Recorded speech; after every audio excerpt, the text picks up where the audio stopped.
अस्सलाम वालेकुम रहमतुल्लाहि व बरकातहू। आज का जो हमारा प्रैक्टिकल है ये एक्सपेरिमेंट नंबर 3 है।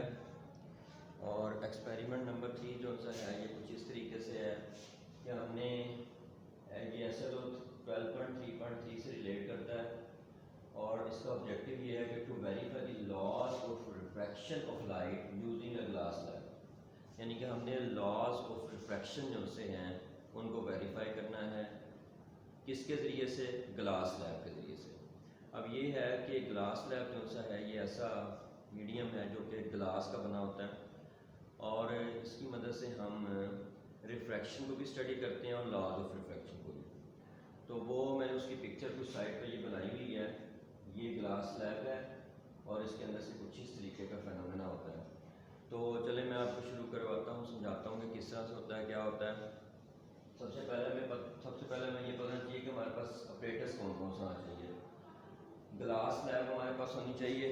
मैं आपको दिखाता जाता हूँ साथ साथ ऑपरेटर्स। ये हमारे पास ग्लास लैब है, देखें ये थिक होती है, थिकनेस होती है इसकी, और ये ग्लास लैब रेक्टेंगुलर होती है और आपने इधर से ये जो सी इसकी थिकनेस है यहाँ से इमेज जो है वो देखना होता है। उसके बाद ग्लास लैब के बाद आपके पास आएगा जी ड्राइंग पिन। तो ये ड्राइंग पिन होती है, ये देखें आपको नज़र आ रही होगी, ये ड्राइंग पिन है, ठीक है जी। इसको ड्राइंग पिन कहते हैं या थंब पिन भी कह देते होते हैं इसको। उसके बाद कॉमन पिन है, ये कॉमन पिन है जो आप यूज़ करेंगे, देखें कॉमन पिन के तौर पे। उसके अलावा ड्राइंग बोर्ड, तो ये आपका ड्राइंग बोर्ड है जिसके ऊपर हमने पेज जो सा वो लगा के इसको करना है, तो ये ड्राइंग बोर्ड होता है। उसके अलावा आपके पास जो चीज़ चाहिए वो वाइट पेपर, तो ये हमने वाइट पेपर जो सा ये भी काट के रखा हुआ है। ये वाइट पेपर है जिसके ऊपर हमने इसको ड्रॉ करना है। तो ये तो सामान हो गया इसका, कि क्या क्या चीज़ आपको चाहिए और किस तरह से चाहिए। होगा क्या कि आप ये जो सा स्लैब है इसको इस तरह से रखेंगे और इधर 2 पिनें लगा देंगे ऊपर की तरफ और उनकी इमेज जो सा इधर दूसरी तरफ देखेंगे। जब दूसरी तरफ देखेंगे तो इमेज को इस तरीके से देखना है कि दोनों पिनों के पीछे इसका इमेज छुप जाए। तो फिर उसके बाद आपने ये इन दोनों पिनों की लाइन मिला देनी है, दोनों पिनों को यूज़ करते हुए इन दोनों पिनों को यूज़ करते हुए लाइन मिला देनी है। ये जहाँ पे दोनों मिलेंगी जाके वहाँ पे इनको अटैच कर देना है, वहाँ से दरमियान में लाइन मिला देनी है। तो आप देखें सीधी लाइन नहीं आ रही, बल्कि जब वो ग्लास के साथ टच होती है तो अपना पाथ चेंज कर लेती है। जब ग्लास के से बाहर निकलती तो फिर वही पाथ ले लेती है जो पहले वाला पाथ था। तो दोनों का पाथ सेम होगा, हवा में एयर में पाथ सेम होगा, लेकिन जो सा आपका ये जो है ग्लास इसमें पाथ डिफरेंट होगा। तो इस तरह से ये प्रैक्टिकल परफॉर्म करना है। इसमें हमने इंसिडेंट एंगल लेना है। जब हम 90 डिग्री का एंगल ड्रॉ करेंगे इस तरह से ग्लास लैब के साथ, तो बाहर से जो इंसिडेंट रे आ रही है इसके साथ एंगल बनेगा इंसिडेंट एंगल, और जो रिफ्रैक्ट हो रही है यानी कि अपना पाथ चेंज कर रही है वो रिफ्रैक्टेड रे उसके साथ एंगल आर बनेगा। और इसका हम ले लेंगे साइन आई और साइन आर, और फिर उसके बाद जब फार्मूला लगाएंगे रिफ्रैक्टिव इंडेक्स का n is equal to sine i over sine r. तो ये इस तरीके से ये प्रैक्टिकल परफॉर्म करना है। तो मैं अब आपको परफॉर्मेंस जो सी इसकी बताता हूँ कि किस तरीके से परफॉर्मेंस करनी है और किस तरीके से इसको परफॉर्म करना है जी। अब मैं आपको प्रैक्टिकल परफॉर्म करके दिखाने लगा हूँ कि किस तरीके से इसको परफॉर्म करना है। तो सबसे पहले आपने ये करना है कि जो सा ड्राइंग बोर्ड है इसके ऊपर इस पेज को इस तरह से लगाना है। आपने इस तरह से नहीं लगाना, ज़रा आसानी रहती है इस तरह से लगाने में, मसला उस तरह से लगाने में भी नहीं है। तो इस तरह से आपने 4 पिनें, एक इधर लगा देनी है पिन, ठीक है जी, और उसके बाद दूसरी पिन जो सी है वो इधर लगा देनी है ऐसे, और तीसरी पिन जो सी आपने इधर लगा देनी है। यानी 4 पिनें लगाने का फ़ायदा ये होगा कि जो सा पेज है ये अपनी जगह से हिलेगा नहीं, ये देखें अच्छी तरह लग रही है। उसके बाद आपने ये करना है कि ग्लास स्लैब जो सी है आप यूज़ कर रहे हैं जो, उसको इस तरह से इसके ऊपर रखना है, ठीक है। ऐसे रखा आपने, इसके ऊपर आप ऐसे रखेंगे तो आपको मुश्किल पेश आएगी, रे बनाने में जगह थोड़ी रह जाएगी, ठीक है। इसलिए आप इसको इस तरह से रखेंगे। इस तरह से रख के सबसे पहले आपने क्या करना है कि लेड पेंसिल लेके इसकी बाउंड्री ड्रॉ कर देनी है, क्योंकि अगर ये बात का हिल जाती है तो फिर आप दोबारा वापस उसको उसी जगह पे लें। ये देखें ये बाउंड्री ड्रॉ कर रहा हूँ मैं, लेकिन जब बाउंड्री ड्रॉ करनी है उस वक़्त इसको हिलना नहीं चाहिए, उस वक़्त ये स्टेबल रहे और इस तरह से बाउंड्री ड्रा होगी। अब ये अगर हिल भी जाती है तो ये वापस अपनी जगह पे आ सकती है। तो जनाब इस तरह से आपने ग्लास स्लैब की बाउंड्री ड्रा की। बाउंड्री ड्रा करने के बाद अब आपने ये करना है कि ये जो सा इसकी जो सी ये साइड है इसको इंसिडेंट मान लें कि अंदर दाखिल होगी, इधर से बाहर निकलेगी। तो आपने क्या करना है कि अगर स्ट्रेट फुटा रखते हैं इस तरह तो ये 90 डिग्री का एंगल बन जाता है।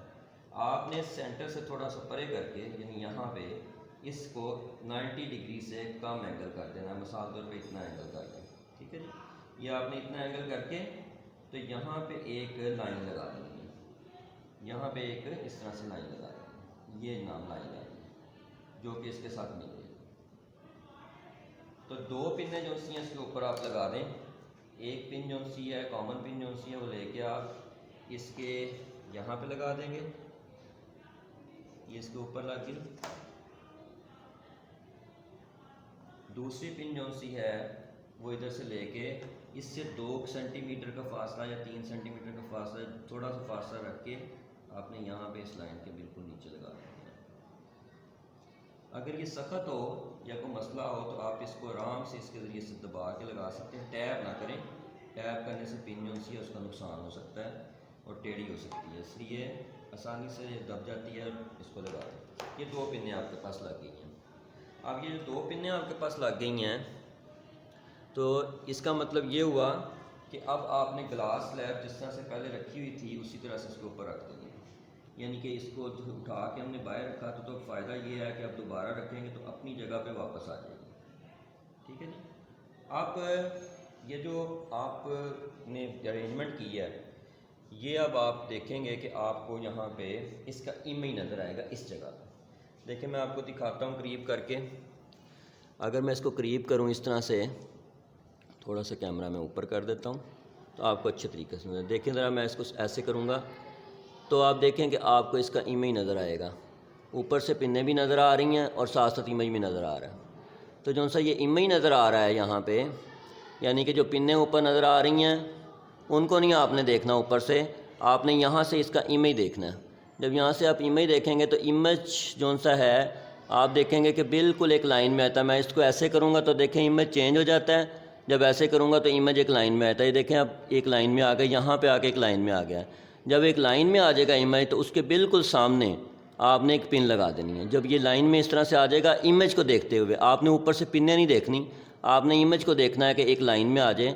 जब एक लाइन में आ जाए तो आपने उसके सामने पिन लगा देनी है। तो मैं आपको पिन लगा के दिखाता हूँ किस तरीके से लगाते हैं। इस तरह से मैंने इसको देखा इसके सामने से, जब इसके सामने से देखा तो पिन जो सी है मुझे एक लाइन में जब नज़र आ जाएगी तो मैं इसके बिल्कुल सामने जो सी है एक पिन लगा दूँगा। ओ ले जी, मैंने इसके सामने ये अभी मैं आपको दिखा भी दूँगा कि मैंने किस तरीके से पिन लगाई है। तो आप देखेंगे कि वो पिन जो सी है उसके पीछे इन दोनों का इमेज जो सा वो छुप जाएगा। तो ये ना मैंने पिन लगाई है तो मैं इधर उधर मूव करके देखता हूँ तो बहुत पिनें नज़र आती हैं, लेकिन इसके पीछे अब छुप गई है पिन। तो इस तरह से मैंने ये पिन जो सी है इंसर्ट कर दी। ये एक पिन लगा दी। इसको लगाने का ये है कि ये अब इस तरह से लगी है कि इसके पीछे जो सी हैं वो पिन जो सी हैं छुप गई हैं। मैं आपको दिखाता हूँ अभी मैं आपको दिखाता हूँ पेज छोटा सा लगा के जो सा इसके ऊपर, तो वो भी दिखा सकता हूँ। ये देखें ज़रा, मैं इसको करीब करके लेके आता हूँ। आप देखें इस पिन के पीछे देखेंगे तो आपको पिन जो सी है वो छुपती हुई नज़र आएगी। देखिएगा, ये देखें ज़रा, ये देखें, आप इसको देखें। ऐसे मैं करता हूँ तो देखें ये पिन जो सी इसके पीछे छुप गई हैं दोनों, ठीक है। और अगर मैं ऐसे करता हूँ तो नज़र आ जाती हैं, अगर ऐसे करता हूँ तो देखें छुप गई हैं। ये देखें, ये बिल्कुल एक लाइन में आ गई हैं पिन और उसका इमेज एक लाइन में आ गया। तो इस तरह से हमने एक लाइन में कर देना, देखते हुए पिन लगा दी। अब जो चौथी पिन लगानी है वैसे लगानी है कि जो सी ये वाली पिन अब लगाई है हमने, ये और उनका इमेज इसके पीछे छुप जाए, चौथी पिन के पीछे छुप जाए। वो भी मैं आपको लगा के दिखाता हूँ किस तरीके से लगाना है। हम चौथी पिन लेते हैं, ठीक है जी। पिन थोड़ी सी टेढ़ी है, मैं दूसरी पिन ले लेता हूँ। इस तरह से एक और पिन हम लेते हैं और उसके पीछे इसको लगाते हैं। ये देखिए जी, इस तरह से मैं करूँगा और जो मैंने चौथी पिन लगानी है वो उसके पीछे ये पिन भी छुप जाएगी और उन दोनों का इमेज भी छुप जाएगा।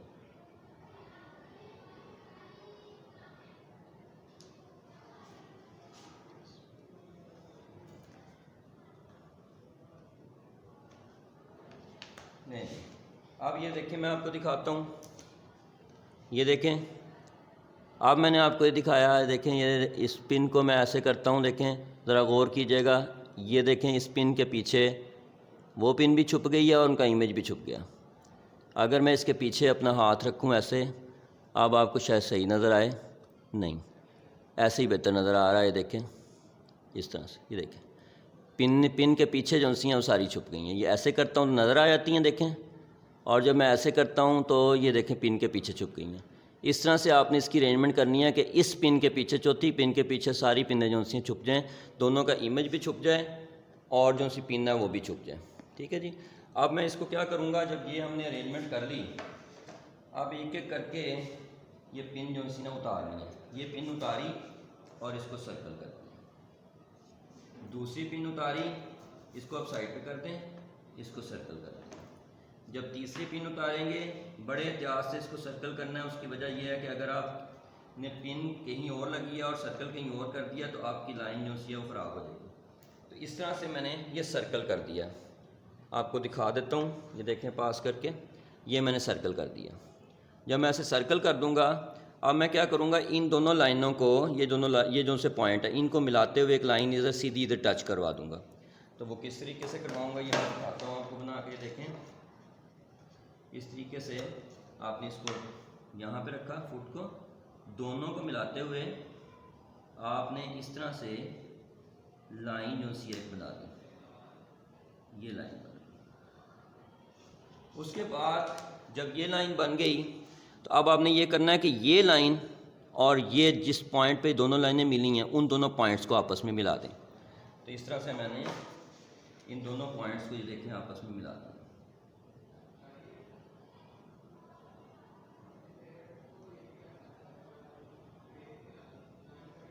तो इस तरह से ये लाइन जो सी मिल गई आपस में। तो आप देखेंगे कि यहाँ पे आपको रिफ्रैक्शन होती हुई नज़र आ रही है। ये रे पहले आई है, ये रे आई है, सीधी नहीं गई बल्कि थोड़ी सी डिफ्लेक्ट हो गई है, उसके बाद रिफ्रैक्ट हो गई है, फिर उसके बाद वापस अपनी जगह पे आ गई है। तो इसके बाद हमने क्या करना है, जब ये हमारे पास बन गया, हमने जो सा है जो आपकी कंपास है, ये आपकी कंपास लेनी है, ये पड़ी हुई है कंपास। इसकी मदद से हमने यहाँ पे 90 डिग्री का एंगल बनाना है। जहाँ पे ये इंसिडेंट रे हुई है, ये यहाँ पे रख के 90 डिग्री का एंगल बनाना। किस तरीके से, पहले ये इस तरह से लगाते हैं ऐसे, उसके बाद यहाँ पे रख के हमने एक आर्क लगाई, फिर यहाँ पे रख के एक आर्क लगाई,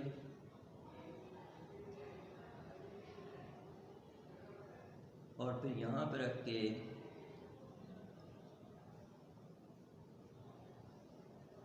एक आर्क लगाएंगे, यहाँ पे रख के एक आर्क लगाएंगे। ये आपका जो है ना एंगल बन गया 90 डिग्री का।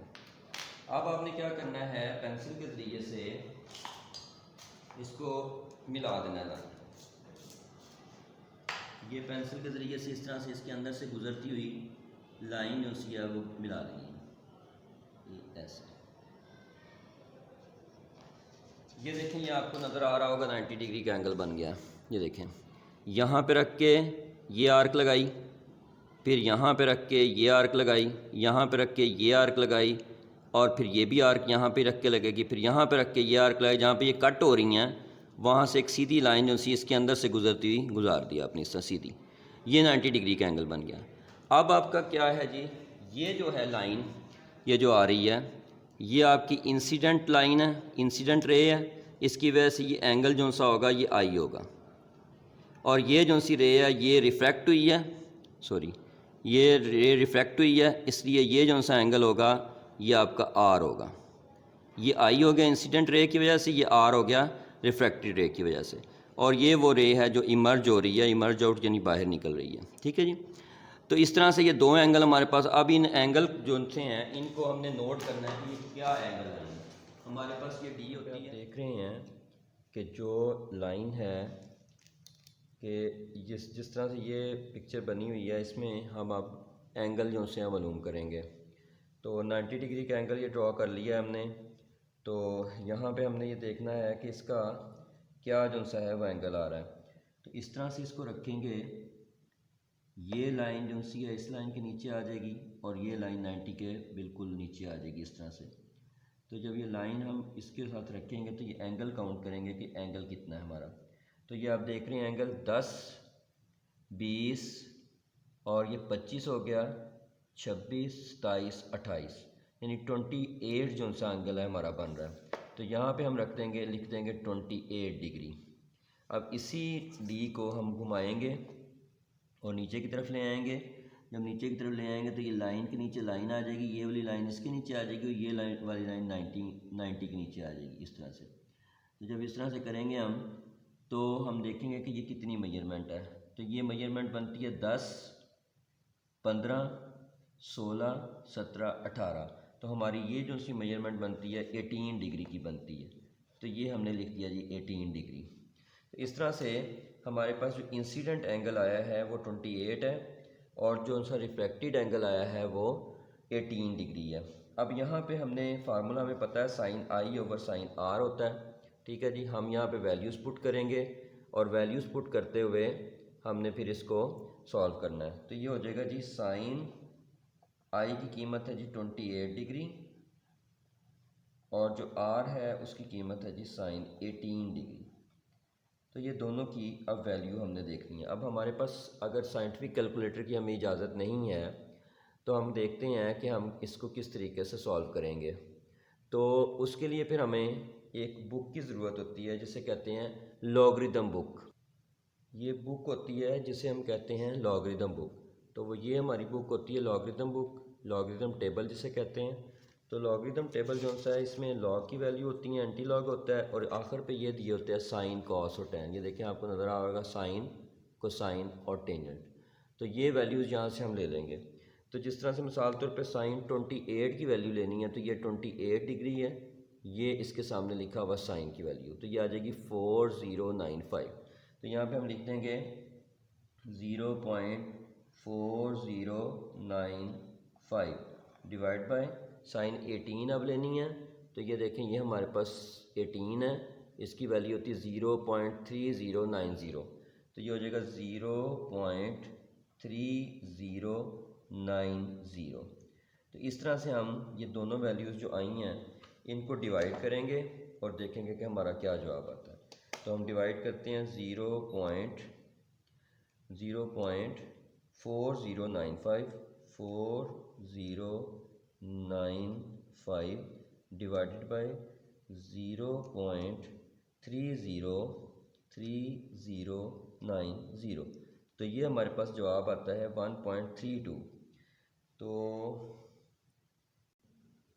सॉरी थोड़ी सी गलती हो गई थी, ये जो वैल्यू थी ये 4695 थी, यहाँ पे 4695 लगाना है, ये 4095 लगा दिया था, मेरी मिस्टेक है। तो ये मैं इसको ठीक कर रहा हूँ, इसको दोबारा से कर लेते हैं।